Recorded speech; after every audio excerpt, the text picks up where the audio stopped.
बंदो गुरुपद कुंज कृपा सिंधु नर रूप हरि महामोह तम पुंज जासु वचन रवि करनि कर। सभी धर्म प्रेमी सज्जनों, माता बहनों, सभी के चरण कमलों में श्रद्धा भक्ति सिद्ध प्रणाम अर्पित। हम लोग ईश्वर का रूप क्या है और ईश्वर का स्वरूप क्या है, इसके संबंध में हम लोगों को जानने की जरूरी है। ईश्वर का स्वरूप मानव जीवन, मानव शरीर है। ईश्वर का स्वरूप संसार है, विश्व कायनात। कैसे है?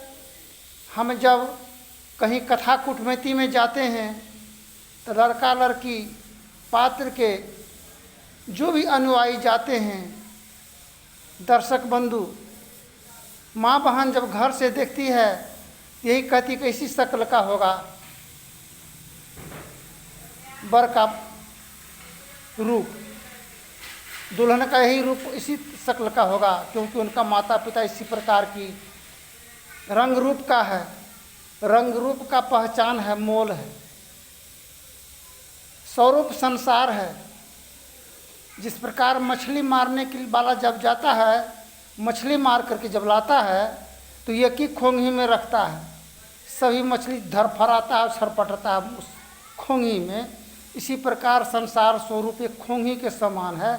हम लोग इसमें सारे जहाँ के हर मानव, हर इंसान इसमें दम घुंट रहा है और छरपटा भी रहे हैं। क्यों? आत्मज्ञान को न जानने के कारण। स्त्री का रूप, स्त्री क्या है और पुरुष क्या है, इसके भी संबंध में जानने की जरूरत है। हम लोग इस काया रूपी मन मंदिर पिंजरा का ये छाया है स्त्री। जब हम चलते हैं रास्ता में, सफ़र यात्रा तय करते हैं तो 12 बजे के समय जब होता है तो छाया मेरे साथ होता है। 10 बजे के समय में जब चलते हैं तो छाया पश्चिम की तरफ होता है।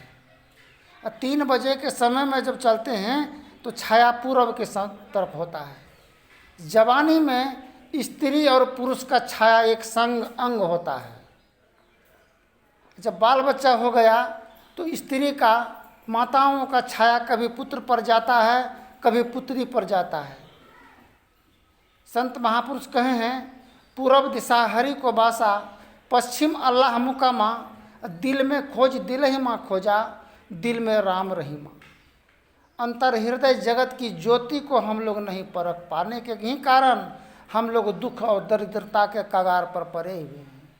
संत सदगुरु की वचन है कि घूंघट की पट खोल रे तुम्हें पिए मिलेंगे, घट घट में वह साईं रमता, कटु वचन मत बोल रे तुम्हें पिए मिलेंगे। संत सदगुरु कबीर साहब की वाणी है कि शब्द बिना सुरती आंधरी, कहो कहाँ को जाए, द्वार न पावे शब्द का, फिर भटका खाए।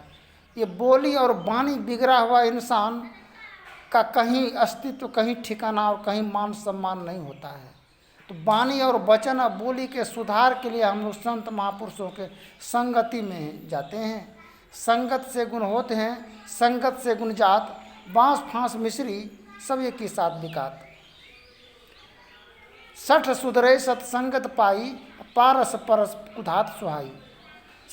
सभी कुछ का बीमारी का इलाज डॉक्टर के पास में होता है, किंतु अज्ञानता का इलाज डॉक्टर के पास में नहीं है। अगर एक ज्ञान मिल जाए तो भटकता हुआ जीवन को सुकून और चैन और शांति मिल जाएगा। वही एक को न जानने के कारण हम लोग अत्र तत्र भटक रहे हैं। मृग नाभि कस्तूरी बसे, मृग ढूंढे बनमाही, वैसे घट घट राम हैं जिनको जानत नाही। संत महापुरुष की वचन है, आत्मज्ञान की हीरे मोती, संत बिखेरे गली गली, ले लो रे कोई संत की लाला, शोर मचावे गली गली। यही आत्मज्ञान न होने के कारण हम लोग परेशानी में हैं। स्वामी विवेकानंद जी कहे हैं, जब ही जागो तभी सवेरा। हम लोग कैसे जगेंगे? कौन जगाएगा? सतगुरु जीव को, भटकता हुआ जीव को जगाते हैं। जिस प्रकार लकड़ी है, ढेंग पड़ा हुआ है, जब मिस्त्री मिल जाता है, बरही मिस्त्री, तो फर्नीचर बना करके रंग बिरंग का सामान बना देते हैं, नहीं तो ढेंग का ढेंग पड़ा हुआ रह जाएगा। इसी प्रकार हम लोग मानव जीवन तो पाए हैं, जहाँ का तहीं ढेंग का तरह पड़े हुए हैं। हमको कुशल गुरु नहीं मिलने के कारण हम लोग पड़े हैं, जहाँ गुरु मिल जाने के कारण हम लोग नाना प्रकार का, हर प्रकार का रंग रूप ज्ञान स्वरूप सब कुछ का हम लोगों को परख हो जाएगा। अपने आप से ही हम लोग अद्भुत ज्योति को निहारेंगे। हम एक बल्ब जब जलता है तो कितने घर को कितने दूर तक प्रकाशित करता है वो प्रकाश। इसी प्रकार एक ज्ञानी है तो एक गांव को प्रकाशित करता है, और 10 ज्ञानी हो तो 10 गांव को प्रकाशित करेगा। और सारे संसार के हर मानव हर इंसान अगर ज्ञानी हो जाएंगे, क्या पूरे विश्व कायनात क्या प्रकाशित नहीं होगा? सूर्य का प्रकाश बाहरी जगत को प्रकाशित कर सकता है, किंतु अंतर हृदय में पड़ा अंधकार को नहीं मिटा सकता है। और जब भी मिटाएगा तो ज्ञान मिटाएगा अंतर का, अज्ञानता का अंधकार को ज्ञान का ही प्रकाश से ज्योति जलेगी। फिर आगे की प्रसंग में मौका मिलेगा तो बोलेंगे। जय हिंद, जय भारत, धन्यवाद।